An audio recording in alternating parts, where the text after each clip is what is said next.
Hi guys, my name is Natalia and welcome to this fall themed book recommendation video.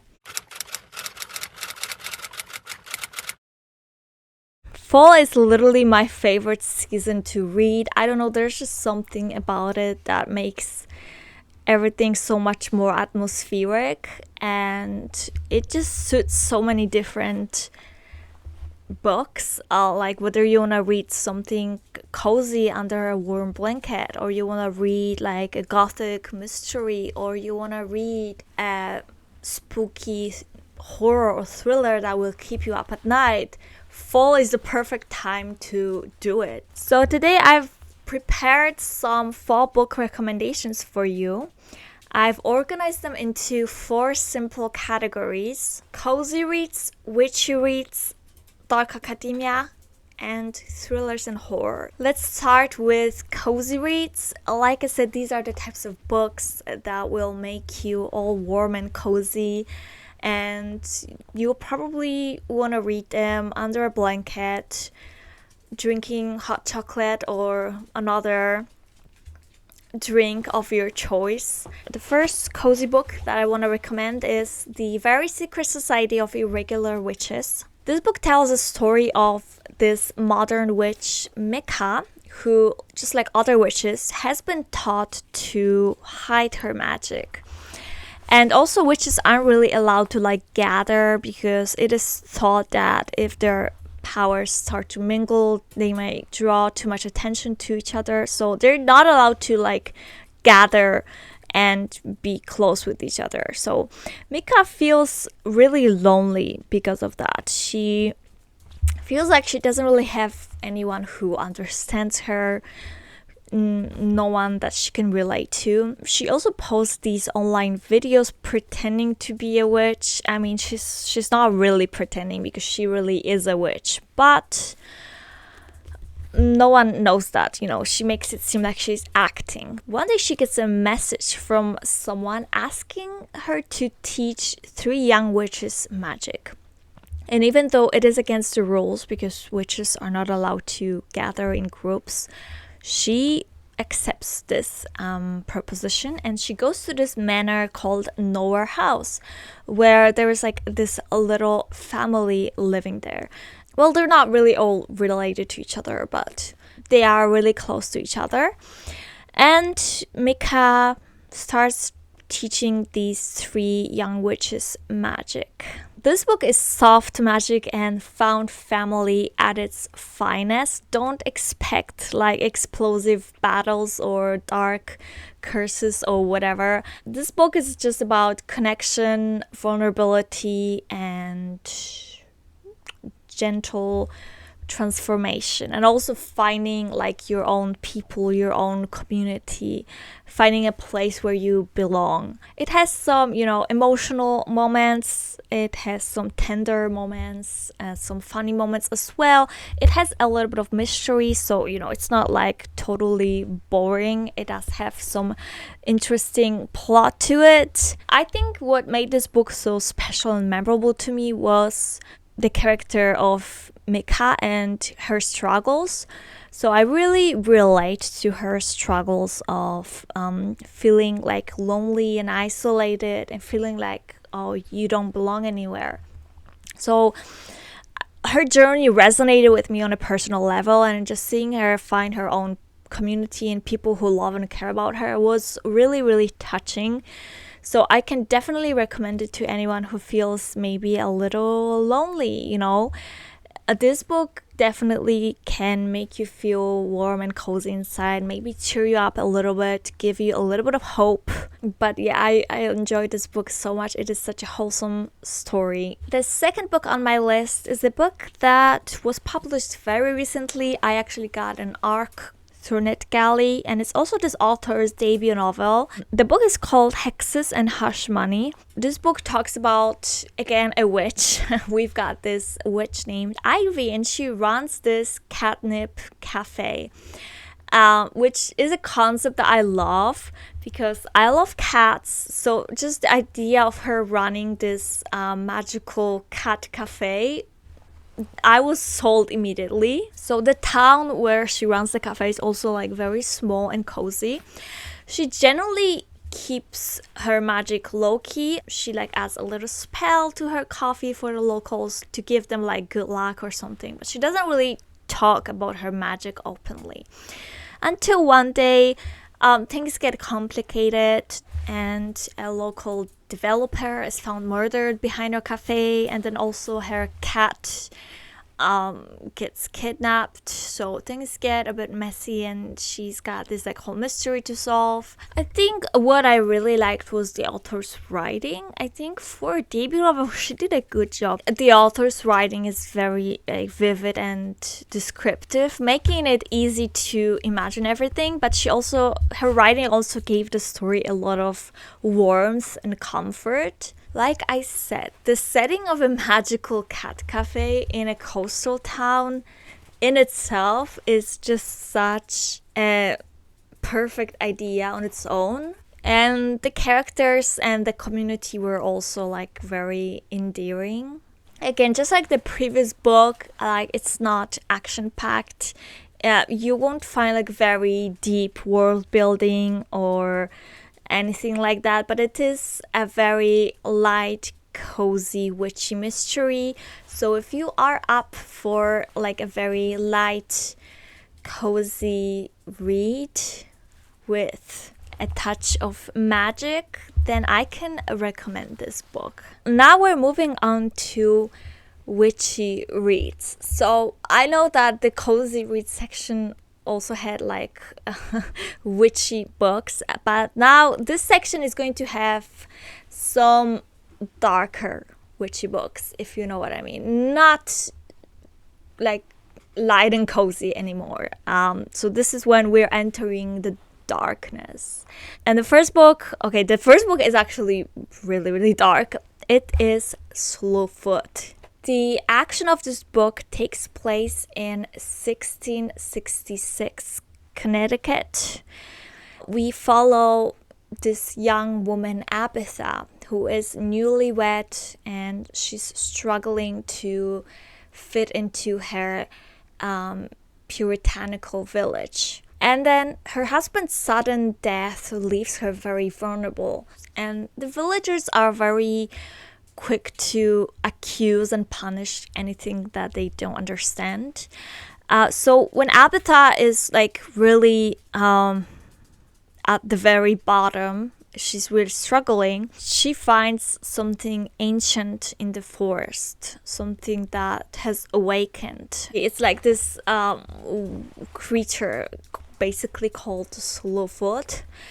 And this creature is going to actually help her a lot, because when everyone else ends up rejecting her, when everyone else ends up abandoning her, this beast, this devil, or whatever you want to call it, this creature is the only thing left that didn't reject her, that is ready to help her. So this is a rare blend of horror, folklore, and historical fiction.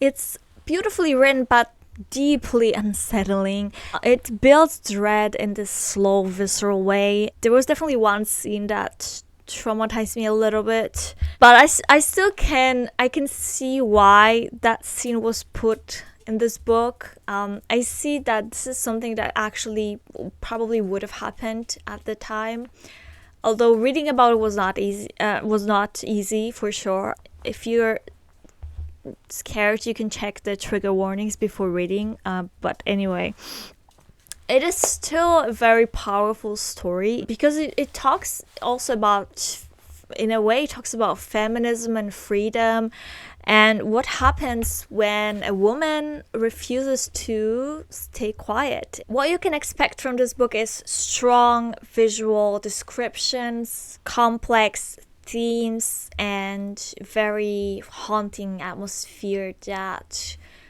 lingers long after the last page. So if you're up for a darker read about feminine rage, I can definitely recommend Slowfoot. Even though, like I said, it did traumatize me a little bit, but I can still appreciate it as a very, very powerful story. and I enjoyed it. I would cut out that one scene, but nevertheless, I enjoyed this book. The next recommendation is for fans of fantasy, specifically romantasy and enemies to lovers trope.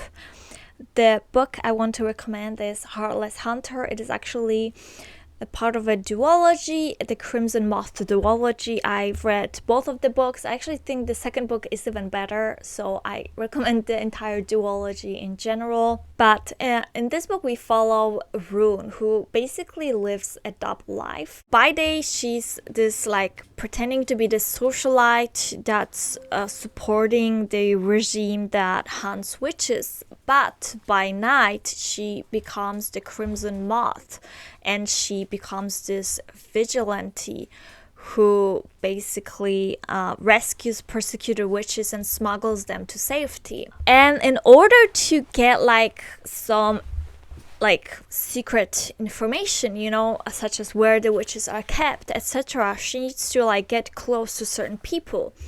And one of the people that she must get close to is Gideon. He's basically like one of the, I guess, biggest, most notable witch hunters. So obviously someone very dangerous to her because she is a witch.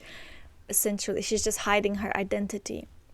But she needs to court him in order to get some like information out of him. But yeah, as you can tell, they will start have feelings for each other. It is a very action-packed, high-stakes fantasy. So if you are into, you know, high-stakes fantasy, enemies to lovers, romance, political intrigue, rebellion, and all of that, then I can definitely recommend this duology. It is amazing. The next book is another arc that I read this year. And this one was actually very good, and at least in my personal opinion, I enjoyed it so much, so I can highly recommend it. It's called A Spell to Wake the Dead.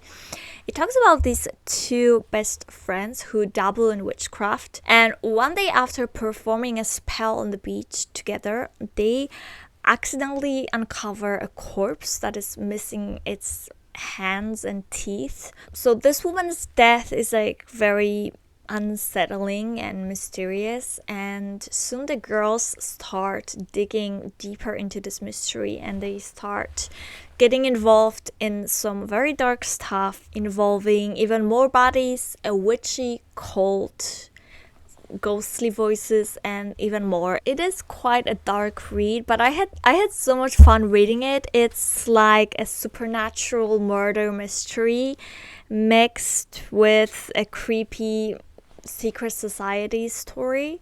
The atmosphere in this book is really eerie and immersive, and even though it is a YA read, I feel like it's spooky and engaging enough to also pull in adult readers. That obviously includes me. It does have a tiny little bit of romance, so maybe if you don't like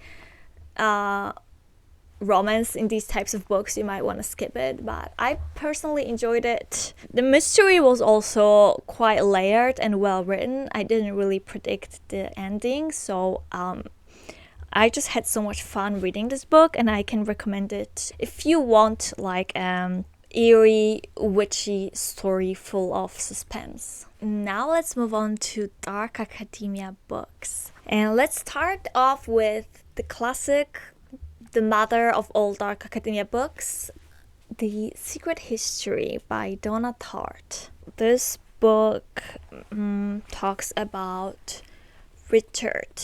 And Richard, he arrives at this new university, and he slowly becomes interested in this elite group of students who are studying ancient Greek under the guidance of this very mysterious professor. And this professor, he's got like very strong opinions. He encourages them to think differently, maybe even dangerously. And soon he accepts Richard as one of his students. But when this group crosses a moral line that they cannot uncross, they are forced to confront the consequences of their own pretensions and secrets and carefully curated personas. I would say this book is definitely not for everyone. It is the blueprint of dark academia, basically. It is a very long, moody, deeply psychological novel. The book opens with the revelation that actually this group of students, they ended up killing one of their own. It's not a spoiler because it's basically said on the first page. But then we are like led back and we are walked through the events that led to this event. And it just builds dread from this like slow inevitable collapse. You know what's going to happen and you cannot really stop it. It really builds dread in that way. So while it's not a thriller in a traditional sense, when like you have a dead body and you're trying to find out who did this, in this book you know who did this, you know who died, you know who's responsible, but this book still manages to be so suspenseful. It's less about the murder itself, it's more about the psychological fallout and what is happening to these characters after the murder and also like before the murder, all the events leading up to the murder. It's crazy. Definitely the characters are what make this book so interesting, and the characters are not even likable. They are really unlikable in many aspects, but they are really fascinating to read about. They just felt so real and complex. The writing in this book is also really beautiful and very atmospheric, perfect for a fall evening. So overall, it's a very immersive and deeply unsettling read that explores themes such as guilt, obsession, and morality. The reason I said I don't think it's for everyone is because I know some people will find it boring. I just think you have to be really interested in this like psychological aspect of it all. I don't know. I personally love this book so much. It was very unsettling, but I couldn't stop reading it. So I can personally recommend it. And like I said, this is a blueprint of dark academia books. So if you are into dark academia books and you haven't read this one yet, I mean, come on. This is the book that started all of it. So you should definitely read it. The next dark academia book that I want to recommend is A Study in Drowning. It was one of my top reads last year and I actually reread it this year. So I did like it very much. I liked it enough to reread it. It is dark academia, but it also has bits of fantasy in it, so it's not like super realistic the way The Secret History was. But it does talk about equally important topics. So we've got this girl named Effie, and she's always believed in fairy tales, especially the ones written by her favorite author. And this favorite author of hers has recently passed away. And there's this contest to redesign his estate. And Effie, as an architecture student, she signs up for this contest and strangely she wins. She's literally a first-year architecture student. I don't know how, but she wins this contest and she's invited to redesign her favorite author's manor. Awesome, right? Well, not really, because when she gets there, it turns out that this estate is in a terrible state. It's flooded with water. It's like rotting. It's crumbling basically. It's in awful condition. And not just that, but she slowly ends up finding out different things about her author, things that, she didn't imagine him to be. Obviously, like, we have this tendency to idolize our favorite authors or favorite people or whatever. So she just idolized him a lot, and it turns out that he's been keeping a lot of different secrets. She teams up with another student that also is staying at this estate, Preston. And together they are trying to uncover the dark secrets of this manor and the dark secrets of this author. This book, it basically blends this atmospheric, unsettling world building with lyrical prose. And it also has, like I said, it has a mystery to it, and it has this slow burn academic rivals to lovers setting. Basically, this is for readers who want their dark academia with a side of gothic mystery and feminist rage. It's emotional, eerie, and beautifully written. It's perfect if you are craving something both sharp and lyrical. Also, the sea in this book, it plays like a constant looming role, adding tension and metaphor to everything Effie discovers. So, I mean, it would be perfect to read this on like a rainy day or maybe like next to a seaside. Let's move on to the final category, which is thrillers and horrors. So here I just put, I mean, we had some like horror books in the previous categories as well, but here I just put some books that just didn't fit any other categories. So let's get into it. First book is Home Before Dark by Riley Sager. This is like a chilling dual timeline haunted house mystery. It talks about this woman named Maggie.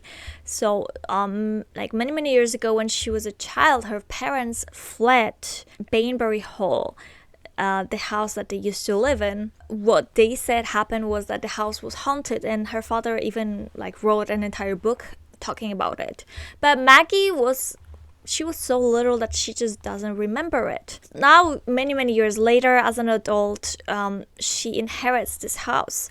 And she decides to go back there and see like whether this house is actually haunted. She decides to basically uncover the truth. This book is written in a way that we get chapters from the father's book, and we also get Maggie's present-day narration. The scares in this book are more psychological than gory. Think creaky floorboards, flickering lights, and the dread that builds when you're alone in a house that might be watching you. So if you like atmospheric thrillers with a touch of horror, the ones that make you keep turning pages late into the night, then I think I can recommend this book. It has like many plot twists. Like I remember when I was reading it, we were being hit with like plot twist after plot twist. So honestly, I was really shocked at all the reveals that were happening in this book. So definitely, if you want also a book that will like shock you with something really unexpected, I think I can recommend this one. Next up, we've got King of Horror and one of his most disturbing novels, Pet Sematary by Stephen King. This book, well, Stephen King thought that it was so disturbing he almost didn't publish it. I made a whole video about it if you want to watch it. But yeah, basically this book talks about Lewis, who moves together with his family to the small town in Maine. They're settling in. Everything seems to be going well for them until they find out that behind their house, hidden in the woods, there is this pet cemetery where local kids have been burying their pets for generations. And maybe that in itself isn't that bad or creepy, but later Lewis will find out that beyond the pet cemetery, there is yet another burial ground that is rumored to hold some very dark powers. The power to bring back the dead. And later, when tragedy strikes the Creed family, Lewis is faced with a terrible choice, one that might bring back what he's lost, but at an unimaginable cost. Like I said, it is considered one of King's most disturbing novels, not because of gore or anything like that, but because of how deeply it understands grief and denial. It's about how far someone will go to undo the irreversible. And it's about how horror isn't just about monsters, it's about what can happen when you think you can beat death, when you think you can play with the natural order of things. So what you can expect from this book is a lot of emotional scenes for sure, extremely slow building dread. It is quite a slow-paced horror, but it's definitely filled with like dread that is just getting more intense with each page. So I guess if you are interested in a story that deals with grief, guilt, and the fear of what you might do if no one was watching, then I think you should check out this book because it definitely delivers on all of these aspects. Next is another very emotional book, but this one is a thriller, Not Quite Dead Yet by Holly Jackson. It's her newest release. It is her first adult thriller. It is still giving me slightly YA vibes, but nonetheless, she did an amazing job. And it is definitely one of my top reads this year. The reason why it's definitely a great fall read is because the action takes around fall time. Our protagonist, Jet, is actually brutally attacked on Halloween night. And the injuries she has basically leave her with 1 week left to live. Now, she can also have a surgery, but the survival rate is not looking good. She would most likely die during the surgery. So she doesn't want to take this risk. What she decides to do is she takes this one last week of her life, and she decides to find the person who did this to her because she doesn't know who attacked her. She wants to find this person, and essentially she wants to solve her own murder, which is a very interesting concept. It's a twisty thriller that blends this countdown suspense with emotional scenes. I loved the character of Jet. Her narration is like darkly funny and deeply personal. I think this is a perfect read if you are looking for a twisty, action-packed thriller that also has big emotional stakes and likable characters. And now we're finishing the video with my final recommendation, which is House of Hollow. This book is part mystery, part urban fantasy, and part horror. It is very haunting and unsettling. It talks about these three sisters, Gray, Vivi, and Iris, and they disappeared as children. A month later, they returned, but they had some changes to their appearance, and they also have this like weird, unsettling aura to them. They are just very strange in general. There's something strange about these sisters. And then many years later, the older sister Gray mysteriously vanishes again. So the younger sister Iris sets out to find her sister. The deeper she digs into her sister's disappearance, she also learns a lot of things about their disappearance when they were kids. And like it turns out, it's what happened to them is far darker than anyone could ever imagine and way more otherworldly. This book is actually like quite creepy. I remember being quite scared when I was reading it. Like some of the moments just had me like looking over my shoulder just to make sure like no one is behind me because I was so creeped out. And we've got this mystery. I remember I was so shocked when like everything was revealed at the end. The mystery was so well written. It is honestly one of the best horrors I've ever read.